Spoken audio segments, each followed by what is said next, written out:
Hey, you already know who it is, man. It's the kid, Baby Gas, aka the Ghetto Vato, man. And I'm tuned in and tapped in with Jackie LA with Streets Talk. So I trap, I make things happen. I'm the streets captain.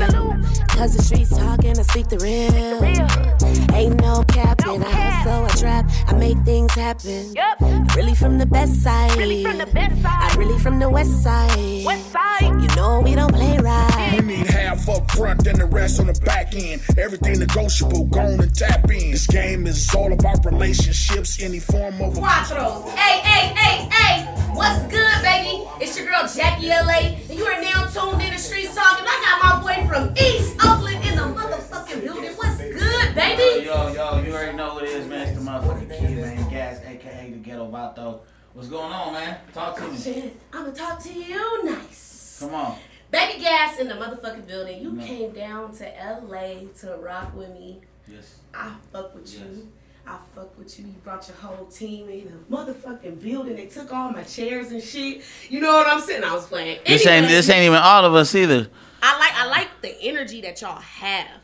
Like, you got a lot of good people around you. I'm gonna just tell you that because I'm a big energy person. Like, everybody Same that you got here. in your circle that came in this building all got some good intentions for you, and their energy is good. You got to keep rocking with people like that For sure. because that energy just flowed in. I was like, okay. I was a little tired. You feel me? But Now it's funny that you say that because we big on shit like that. You know what I mean? We big on who we surround ourselves with. You know what I mean? And like you said, people's intentions and you know what I mean? Yeah, for sure. I mean, the deeper you get into this game, we gotta realize we in a real fake game right now. It's always been that way, you know, fake handshakes, fake smiles and shit Right. like that. About playing ball and playing it strategically. So, you know, for sure. yeah, I mean, like, just with the people that you got around you, I mean, you've been in the game for a while. You've been doing your thing. So it's like, how did you start to know who to have around you and who to keep at a distance? It's funny because I started with my partners. Obviously, you always want to start off with your day ones. Right. And the more and more that I got into the industry and started, you know, doing the business side of it too, you start to realize that that's not always going to be the case. You know, you can't expect everybody in your pack to be identical to you, and you don't even want an identical pack, right? So when you got your day ones and everybody do something different, I used to feel like you my nigga, you supposed to be on my team, and Right. it ain't really like that. You can't force people to be a certain way or even have the same mentality that you do. So it really just, you know, really in the recent years, probably last 2 years, I started realizing like, man, whether this person I've known them for a year or I've known them for 10 years, it's about who gonna play the part and play it correctly. Somebody that's gonna benefit the team, and it's better that way. You feel me? You don't want to fall off with your partners over some shit they couldn't accomplish because you try to force them into a position they wasn't ready for.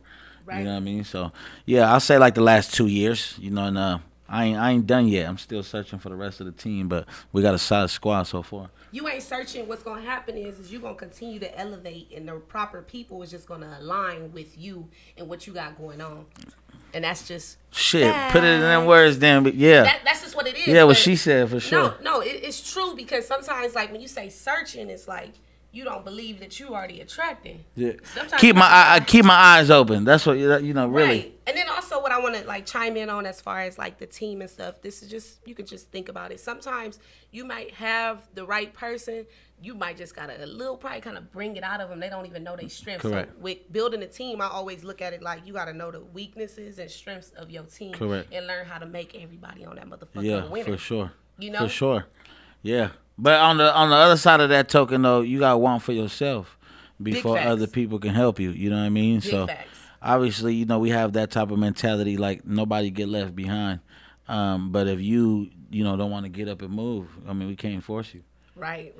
Let's talk about this star power. I mean, you've been doing this since you was 13, but in your family, you were somebody who is obviously gonna change the game and change like the history from For your sure. bloodline. Where did that come about? Like, who planted that seed in Baby Gas for you to get on that mic or just, start feeling your creative side? Man, I grew up in East Oakland, California. That's, the lingo over there is just different. Only Mexican kid in my neighborhood, grew up around nothing but blacks. And, my neighbors at the time, family now. But, growing up, they used to be outside, on the block, regular shit, rapping, freestyling, drinking, smoking. Right. And, just as, being young, you outside and you listening, and you want to be a part of that. Everybody used to, my big bros, they had a little clique out there, music little group called Five and Dime, 5 and 0. And they were the first people that actually knew that, had a pressed up CD, had been to radio stations, studios, all of that. So, I really started rapping like 9, 10. When you start rapping and you got that one little rap that you wrote and Right. you memorized it from start to finish. You still remember it? Hell no. Oh shit! I was about to say spit it. Nah, right now. I barely remember what happened yesterday.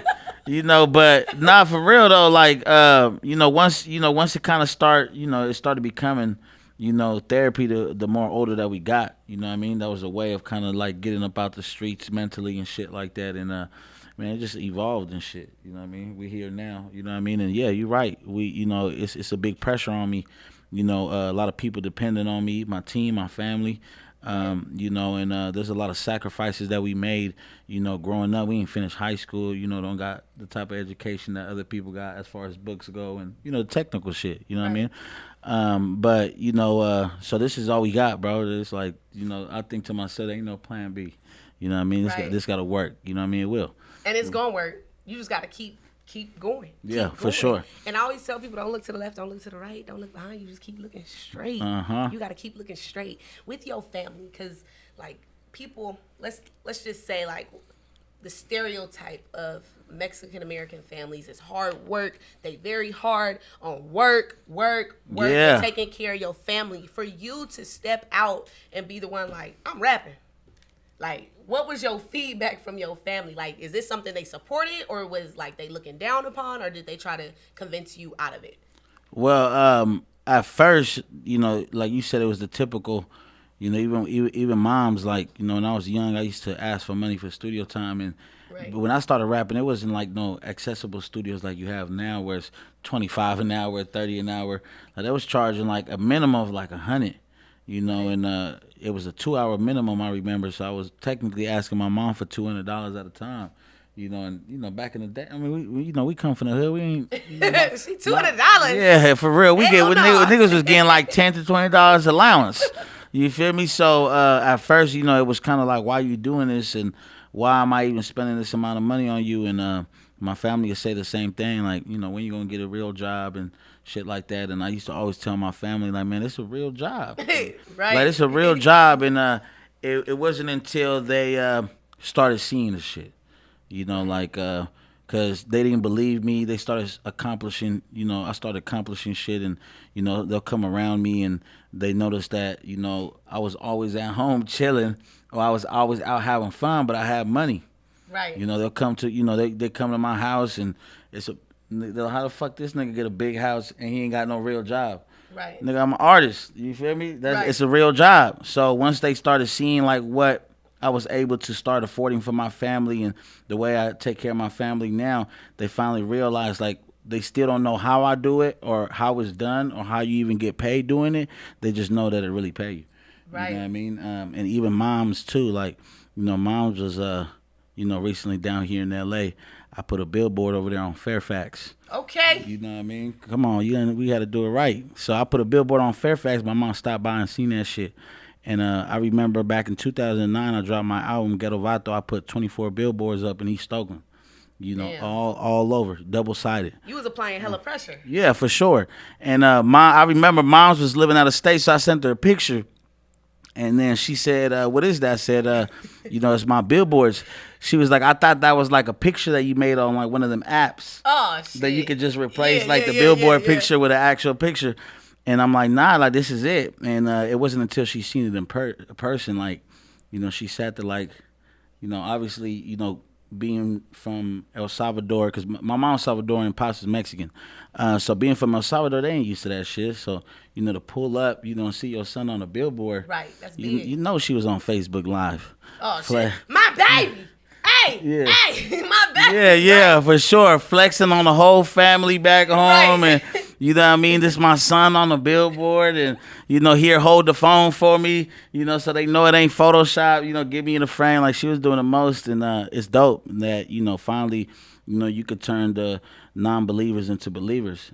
Sometimes, like like you said, people don't know no better. It's not that they didn't believe that we was gonna make it. Right. They just ain't never seen it done before up close and personal. That's so deep. Let's talk about this belief system, because obviously you have to have some type of mental strength to keep going and not stopping, regardless of the trials and tribulations that you have been through.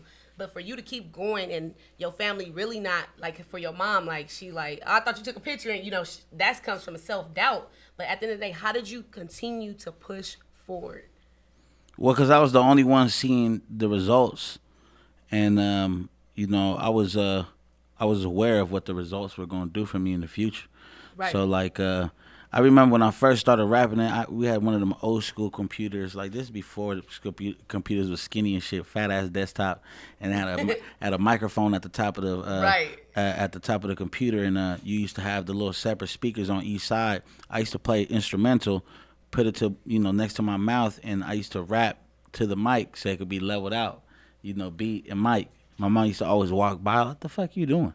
Right. Like, shit, rapping, chill out. You feel me? Shit, And and down the line, it kind of just, like I said, it just, you got to see it up close and personal. And my mom knows too. You feel me? She know I got hella kids.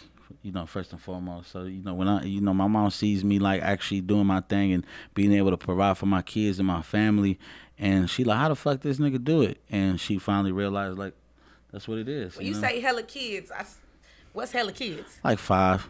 Boy, stop. No, that's Motherfuckers fine. out here got 10, 15, 20, 35, 40, Man. 45. You ain't outdo I'm Future. 25. I'm 25. You 25. Oh, shit. Hey, don't let him outside, baby. Don't let this man outside. Yeah, no, I'm 25. You got 5 kids at 25, but you know Yeah. what? Shout out to you. Shout out to for you sure. for, I just told, like, the last interview that I had, shout out to y'all men that's taking care of these kids and still being in the entertainment industry, because it's a balance. And our society for sure. Our society don't promote this. Nah. It doesn't promote it. So I give it up to you. I'm going to clap. Yeah, I'm going to clap. for Everybody sure. here, I just need y'all to clap if y'all can clap. I just want to clap because this is something that needs to be known. Like, you're young. You are very young. You're 25. And you are putting a message out there. Take care of your kids. For You sure. can still do this and take care of your kids. For sure. And for you to be so young. It's a lot of y'all old motherfuckers out there that ain't taking care of your kids. But I see you in the rap videos dancing all around with all them chains on. Yeah. Yeah, nah, for real. Like I was just talking about this the other day. I went to Six Flags with my kids. I took my kids to Six Flags, and I posted a video.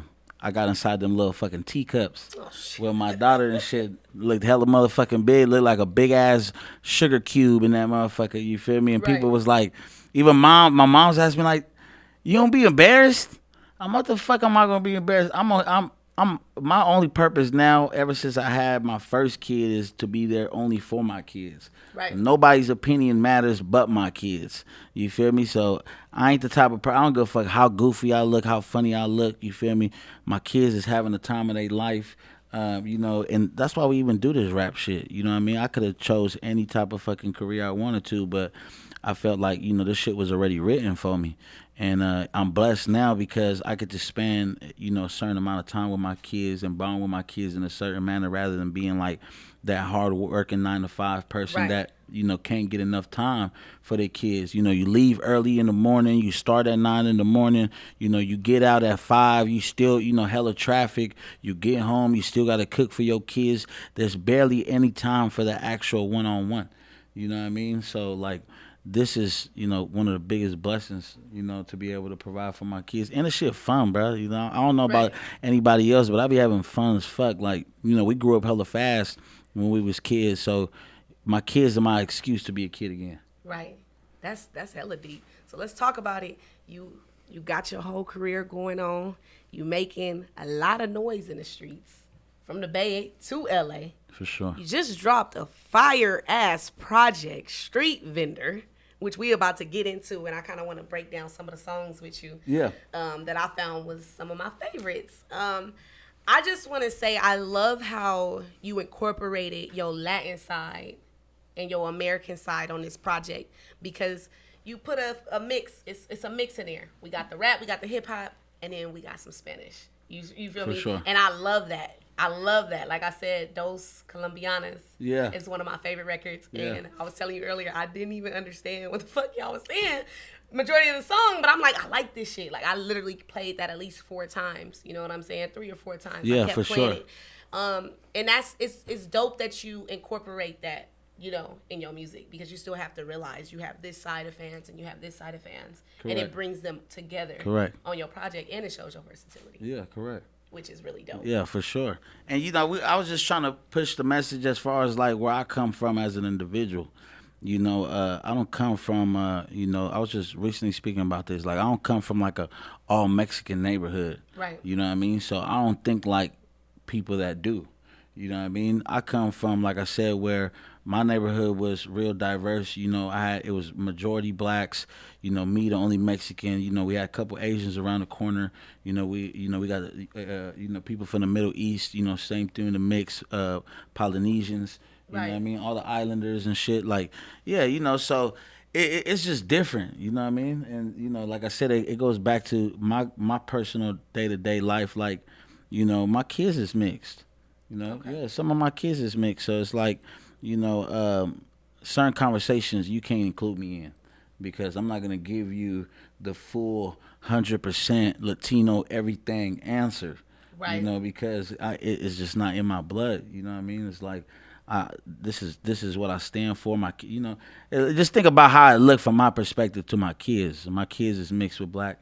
You know what I mean? And you know, you start thinking about like, you know, you on this front line pushing for, you know, certain community, and then they want to you know, they want to separate the races. Right. You know, you can't include me in that convo. Right. You know, it just can't. So with this project, I try to do it real, you know, I try to do it in a specific way. Like if you looked at the album cover, you know, I have a model in there that she's drinking the shaved ice, which is a raspado, you know, and I have the Lambo on one side, and I got the street rental cart on the other side, and the model in that cover ain't Hispanic.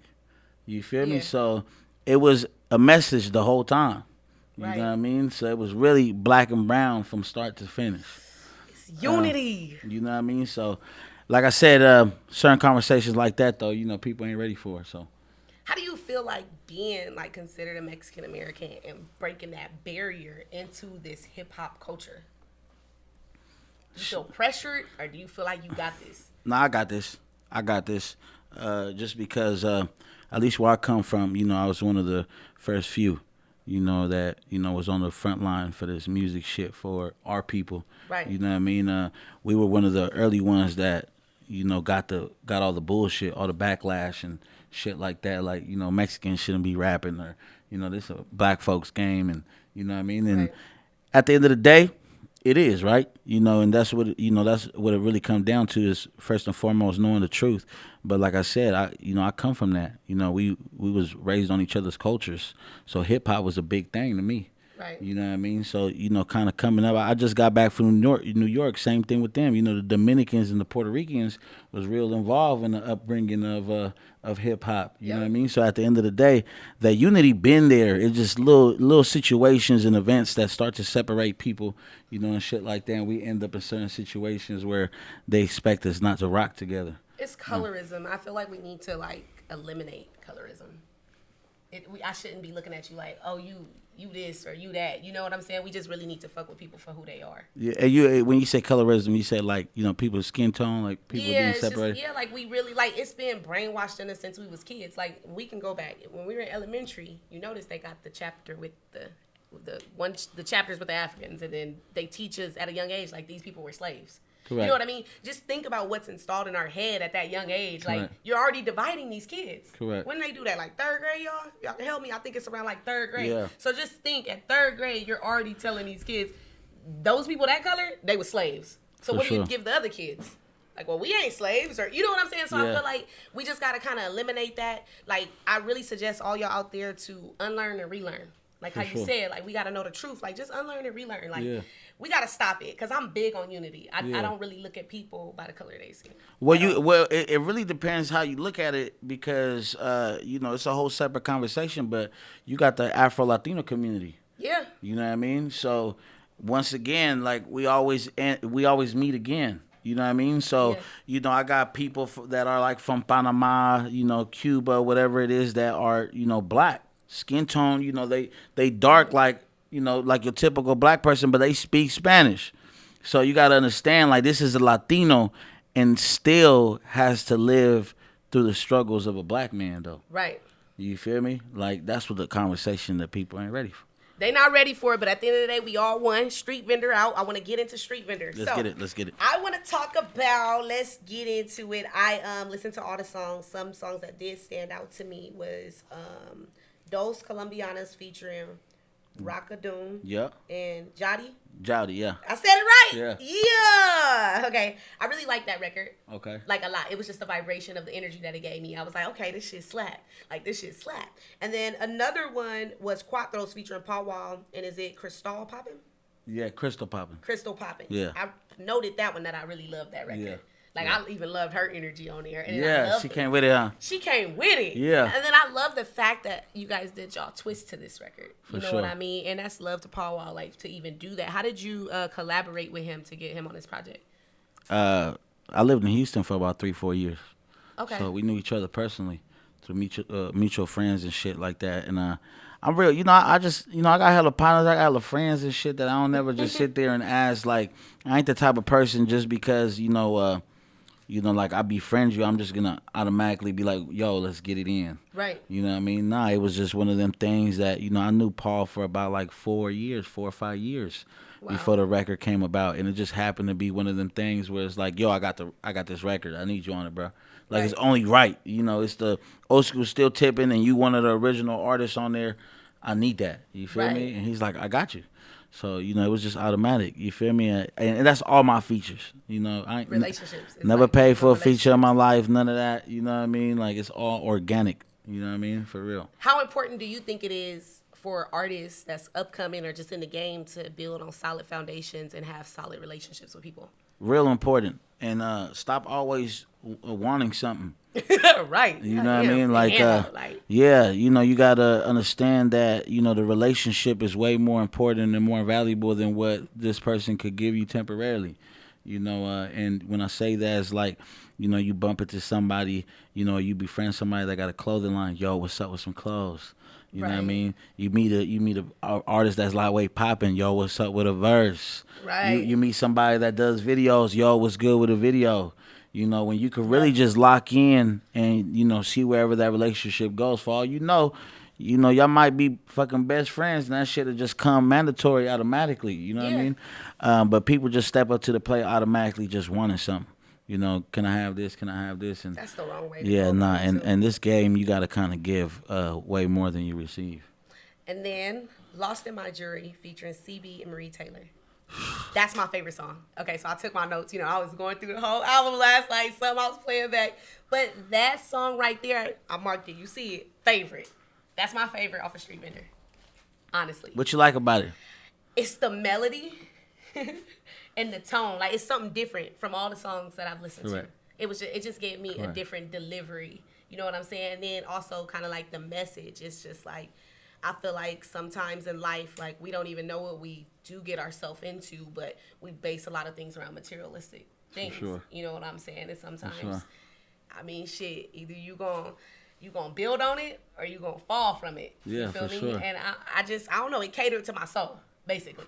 That record I catered appreciate to my soul. that. It's funny how, that song came about. It was really just a situation where, it was another day at the studio. I usually do like 8 hours at a time, for my session. So, we coming into another day of work, and my producer, Clayton William, like, what you in the mood for today? And, I listen to a little bit of everything. So, when I pulled up to the studio, I'm like, bro, I don't know why. I feel like we need to hop on like some Summer Walker type shit. Come on. You feel me? He looked back at me like, cause he was used to doing all the other shit that I be doing. You feel me? You on that hype shit. Yeah, so on the hype shit, but he, typically, with artists, you usually just get an artist that stays in like one lane. Right. You feel me? But I be all over the place. You know what I mean? So I was like, man, let's do a Summer Walker joint. And he looked at me like, nah. I'm like, nah, dead ass. You feel me? Like, cook something up from scratch. I got a little idea. You feel me? And he ended up cooking up a little, basics to it, and it was really just all in the moment. And like you said, yeah, it was definitely one of those things like I'm glad that you understood the record in that manner. That the whole loss to my jewelry is, yeah, it is like you got people around you, and the song talks about women, but it doesn't. It's mainly just a metaphor to just put everybody in this category. Like you got all these people around you that just think highly of you, not because they know you personally, not just because they respect you for what you do, but because of what you got on. Right. You know what I mean? Like that nigga got that shit on. What he do? And it's crazy because sometimes you can misread a motherfucker just based on you thinking they got all of this jewelry, they this and that, and then when you really get to know them, you like, what the fuck? Bruh, sleeping on a slice of bread at the crib and shit. Yeah, nah. Like some people don't even be having a place to sleep. Yeah. Or live. Yeah. They wearing they house. Yeah, they for wearing sure. their house. Like, for sure. And everybody got their own, everybody got their own piece though. You feel me? If that, that at the end of the day, if that make you rock, if that make you wake up in a good mood every day to, have a fat ass chain rather than a house, my hat off to you. You feel me? Hell no, because I am not gonna be able to sleep in them diamonds. Okay, like I gotta be comfortable. You know, like in your house and in your zone, it's just a comfortable space. You gotta be comfortable. Man, I'm with you. I feel like I go shopping for the house like every week, or I just keep an eye out for something new. You know what I mean? Something new. And sometimes I just be bumping into shit like, nah, I need this. Right. And I'm real homebody with it. You feel me? Right. So it's like, I need this for the crib. It's gonna make me feel better when I'm at the house and shit. I like candles, but before we get off subject about what I want, so y'all out there, any niggas that want to slide in my DM, go ahead and give me some candles. But street vendor, the overall message that you were trying to put out there with street vendor, not from your cover, you already explained that, but just the message with street vendor. Well, I was speaking for a little bit of everybody. You know what I mean? I was speaking for the street vendors. The people that stand on the corners every day trying to get it how they live. You know what I mean? Like like the Mexican street vendors, Hispanic street vendors, but also in other places of the map. We were just speaking about this. Like New York got street vendors too, but they don't sell Mexican food. They sell hot dogs, halal food. Mm-hmm. You know what I mean? So it was really for everybody. People that was going through them struggles. Anybody that's an actual street vendor whether you going outside and selling corn, selling ice cream, shaved ice. You gotta think about it. Like if your mom or your dad, is a street vendor and they just walk around pushing this cart selling, these goods, and all your other friends got parents that got regular jobs, that could kind of be embarrassing. Right. At a young age, because sometimes you're too young to appreciate the struggle. So I wanted to do something to where I shed light on the street vendors to where I made that shit cool. Right. You feel me? Like nigga, nigga iced out a paleta card on my chain. For okay, that's different. Now that's some unique ass shit. I ain't never seen nothing like that before. You feel me? And I'm the first to do it. So anybody do it after me, I got some hoes. But anything, I don't know. Like I said, it was for the people. You know what I mean? And it's bigger than just my people. It was just for people that was just out there getting how they live. And at the end of the day, we speaking for the street niggas too. Right. You standing on that corner, got that shit on you. You feel me? Like, we speaking for you too, straight up. I like how you say that. Got that shit on you. Got that shit on you. Speaking of street vendors, how do you feel towards, like, it was a minute where street vendors were getting attacked? Like, how did that make you feel personally, knowing the hustle and they got families and just, like, how did that make you feel overall? Obviously, when it comes to anybody, any innocent people like that, you feel me? That shit just, make me angry. Kind of, it for sure bother me, anytime I peep some shit, I catch myself like thinking back about that person. And then you start to realize that, that there ain't no way that you about to change the world by yourself. You know what I mean? And you ain't gonna be able to save everybody. So I know a lot of people be seeing certain attacks on the internet and they always get to tagging baby gas because, I do what I can. Right. But, sometimes, we have to do it together. You can't always just look at baby gas like, let's help. Yeah, they probably looking at it because you got the platform and they know that you can reach more people. Yeah, exactly. And that's what we do. That's why we did the Street Vendor album. So, like I said, we could kind of teach everybody that, man, we fuck with the street vendors. Right. You know what I mean? And y'all over here, robbing street vendors for, a little bit of cash that they got on them. You know what I mean? Like, motherfuckers just ass backwards. You know what I mean? I guess people just grew up in different eras and, these youngins that's in the streets just hearing different type of licks. Right. You know what I mean? We kind of came up with a like a Pancho Villa mentality. You know, you ever heard of Pancho Villa? No, it's fun. Yeah, so when you get a chance, do your research on Pancho Villa. He real big in Mexico, and one of the things, he was like a Robin Hood, take from the rich, give to the poor. Okay. You know what I mean? So we kind of came up with that type of mentality growing up. You feel Right. me? So I think I did too. I was in elementary, me and my brother. I mean, it's past, what's that statute of limitations? yeah. I was a little kid. Me and my brother was flocking. I'm talking about kids, like 3rd grade. Didn't even know. You know what I'm saying? But it was taken from the rich, giving it to the poor. Yeah, for sure. Technically. For sure. But I want to get into your clothing line. Let people know about your clothing line and the meaning and the inspiration behind it. Trap Hours. So Trap Hours is basically what you think Trap Hours stand for? I mean, shit, it's certain hours where we out here trapping. I done went through my trap days, and it's just. I mean, it's 24/8. Yeah. It's never stopping. So basically, it's like it really means, and this go for everybody. Just to clarify, this ain't just like some street shit or anything like that. It can be implied to anybody in wherever lane you come from. But Trap Hours is the time a day that you're trapped in a certain type of mentality, trying to get something done. Woo! You feel me? So Talk so nice. yeah. Talk twice. So listen. I like that. So at the end of the day, you could go to school, you could have a 9 to 5, you could be in the gym, whatever it is, you trap yourself mentally for this amount of time to get what you need to do done. Right. You know what I mean? So that's kind of with us. Like, unfortunately, our trap hours don't stop. We on call everything. But, for your average person, yeah, everybody got that time of day where they going hard, tunnel vision, before you come home and wind down.